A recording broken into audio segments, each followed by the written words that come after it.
Welcome back to part 3 of the Megaman 2 Let's Play with me, Feel Too Real. So now we're going to tackle Bubble Man, which has the most deaths in this playthrough. And I decided to leave him in there for your entertainment, just to see the little death traps that could happen. But it's mainly just bottomless pits and spikes that kill me in this game, or in this level, but also in Megaman in general. But so one strategy you could do is you can use the metal blades to take out these frogs, but I feel like the better weapon's actually the Mega Buster in hindsight. But let's talk about Bubble Man first. Let's get through his data card before I forget, because I forgot the first time I recorded this. And then we have my entertaining deaths to keep you busy. So the first humanoid robot in the universe created for underwater battles. Okay. The sea will swallow you, is what he says. A good point. He has bubbly personalities. Okay, it's a pun on his name. Bad point, a lavish spender. He likes to spend money. And then he likes hot springs and he dislikes oil slicks. So I imagine he would not like Oil Man from the remake of Mega Man 1. But if you use item 2, you can get through that section very easily. So let's talk about a little bit about the level. So once you get to this part, you're going to fall down a few times. And then you're going to get into an underwater section. Jeez, Phil. Okay. And metal blades is the best thing to use underwater, in my opinion. And generally, it's the best weapon in the game, but that's kind of a mute point at this time, as I already said that God knows how many times. But these giant fish robots still shoot out shrimp, and then they go down one hit with the metal blade. And you want to hit them in the light where they're I forget what that fish is called. An anglerfish, I think it's called. So you want to shoot it where that lure is. So just be very careful. When you're underwater, your jumps will jump very, very much higher as you hold the jump button. So when you want to jump underwater, just very lightly tap the button. And then don't forget that Mega Man also has a little bit of a floating gimmick underwater. That's what caused me to die. I forgot about that. But be very careful with your jump. Just tap the jump button. Do not hold the jump button unless you want to go higher, and unless you have the height to spare, because normally in Mega Man games, when it's underwater, there'll be spikes everywhere to abuse the new mechanic. Again, just tap the jump button. Even when you're transitioning, just tap the jump button. It's the best thing you can do to navigate this. It's not like Metroid, where if you're underwater, then you're gonna be weighed down like 500 tons. No, Mega Man is like 2 pounds underwater. So right here, I use item 2, but this is something I do not recommend doing. I don't die here, but it's very possible I could have died right here in that crab. And then metal blades is Bubble Man's weakness. And Bubble Man is a joke. His levels, in my opinion, is one of the more difficult levels, but as a boss fight, he's not very hard at all. If you don't have the metal blades, you can use the quick boomerangs or crash bombs, provided you hit the wall with the crash bomb and then he blows up next to it. Or it blows up next to him, but he shoots these bubble heads that arc in this little formation, and he shoots little pellets at you too. But as you see there, a few metal blades just did him in. He's not a hard boss if you have metal blades. I can certainly see him being a little bit harder with the Mega Buster, or a lot harder depending on your platforming abilities. But we get the bubble lead, and we also get item. No, we don't get item 1 here. Item 1 comes from Heat Man. But bubble lead, you need it to beat the last boss in the game. That's the only weapon that the final boss is weak against. But it's, as soon as you shoot it, it drops straight down. So there's not very much of an arc. Well, it's a small arc, but not. It doesn't go straight. It'll literally just drop straight down, and it'll follow the wall or the floor that you shoot it at.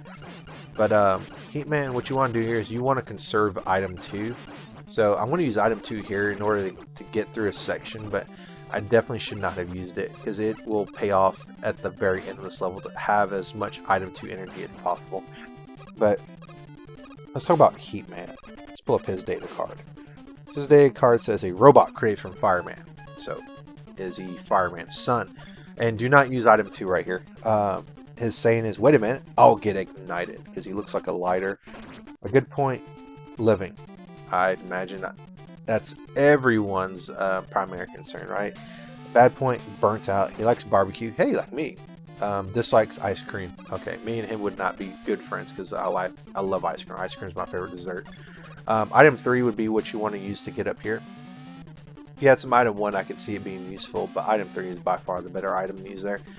And then you can use crash bombs here to blow up some of the walls to create holes for you to get through, so you don't have to do all this disappearing and repairing block business.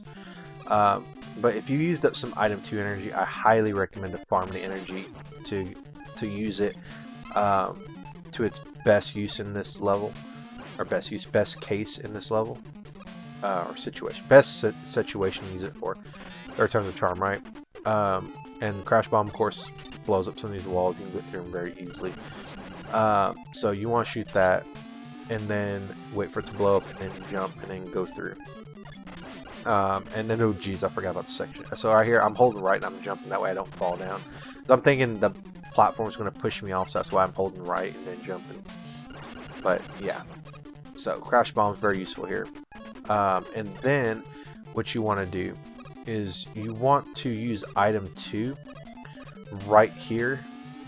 When you get like to the top section of the disappearing and repairing blocks, or if you're very careful, you can use it and then hop on another platform and then just continue to the area. But right here, I'm kind of dead in the water. There's no way for me to get to that platform. But hey, I got an extra life, right? So I'm gonna make the leap of faith, and boop, no, I don't make it. So don't do that. Use your item 2 where I'm about to. And I'm thinking I used item 2, but that's actually item 3 I have here. So luckily I chunk it, and I realized, oh god, I have item 3. So let me go ahead and switch to item 2. So item 2. I'm going to switch to it, and I'm going to wait till I get to the top and then use it. And then I have more than enough energy to make it across. Do not go after that extra life. It's kind of like a death trap, so don't go after it. So we're done with the hard part. The hard part's done. So now equip metal blades, and then we're going to go to town with the rest of the enemies if there are any. Which I think there's just this Sniper Jonas mech. So I'm just going to ignore him, jump over him, get out. And he's probably like, hey, we're supposed to fight. But, you know, we didn't. So Heatman's weakness is the bubble lead. And I momentarily forget that, hey, bubble lead starts with a B. Not a Q, not an F, not an M, but a B. So I switched to metal blades, like, hey, that's not it. And I switched flash stopper, and I'm like, oh, I just used it. So I'm just like, okay, I'm just going to waste this weapon energy right here, because you can't switch off flash stopper unless you use up all the energy. So switch to bubble lead. And we're going to use it against Big Bad Heatman, who is very weak against his weapon, because for one thing, it does a lot of damage, and another thing, it resets his pattern. And this is a kind of trope that Megaman bosses kind of follow from Megaman 7 onward. If you hit him with their weakness, they do the same pattern. In Heatman's case, hit him with bubble lead, turns into fire, he dashes towards you. Jump over the fire, shoot him with bubble lead once he reforms, and then rinse and repeat. It's the same pattern. So not very hard. And then we also get item number 1 with his weapon, the Atomic Fire. Atomic Fire is like the Mega Buster from Mega Man 4 onward, where you can charge it up and then shoot it. And then the more you charge, the more energy it uses, but it also is proportional to how much damage it does. And in Woodman's case, if you hit him with 2 fully charged Atomic Fires, he's done. And then item 1 creates a platform that levitates, and you can shoot 3 of them at once. So it's very useful for navigating Wily's Fortress, and also defeating one of the Wily bosses that we'll get to talk about when we get to that boss. But that's the next boss we're going to face is Woodman. So Woodman, he's one of my favorite robot masters, because he's also one of the first robot masters I saw on the television show way back when. But Woodman's data card is a robot made fully of wood. Even though his body is coated with metal, he has no immunity to fire. Okay. Yeah, that leads in, I thought I'd say he has an immunity to fire. I was like, that's contrary to his weakness. Enjoy the marvels of nature. Good point, he's a naturalist. Bad point, he's a touchy disposition. He likes mountaineering and dislikes harming nature. So, Metal Blades is very useful for that first part. It's also useful for taking out these wolves that shoot out fire. And you can jump over the flames, because they arc down and go back up. So if you can see where they arc, you can position yourself right where that arc is and jump over the fire as it goes underneath you. And you fight 3 of these wolf robots. Each one gets a little bit harder to avoid because of the area that the arc happens. So right there, you have to just position yourself in this awkward jump position. And if you get hit, hey, you can abuse invincibility frames. But you fight 3 of those. And then we go back up here, we fight a couple bats, and then we're going to get outside it in the trees, and there'll be some monkey robots, which will not jump out at you until you're right above them, so you can use that fact to your advantage and kill them with the metal blades, but I don't do that because I'm goofing. And you also get these birds from Airman Stage that drop eggs that will release all these little birds, and they're useful for farming weapon energy and possibly health if you can kind of time your metal blade right. If you shoot your metal blade as the egg is hatching, you'll kill all the little birds in one shot, and so you'll be able to farm a lot of energy efficiently. Or if you hit the egg right before it hatches, then you'll destroy the egg and you only get one item. So I think I do that here on the last egg. Not this one. I think it's the one right after it. No, not this one either. I think there's one more right here. Yeah, so you pick out all the birds at once, you get a lot of items at once. And normally they'll drop weapon energy and sometimes they'll drop health. And then we'll fight one more robot bunny there. And then down here, we'll fight another one. And then the section underneath here, you will get to some chickens. And these chickens, they will not actively attack you.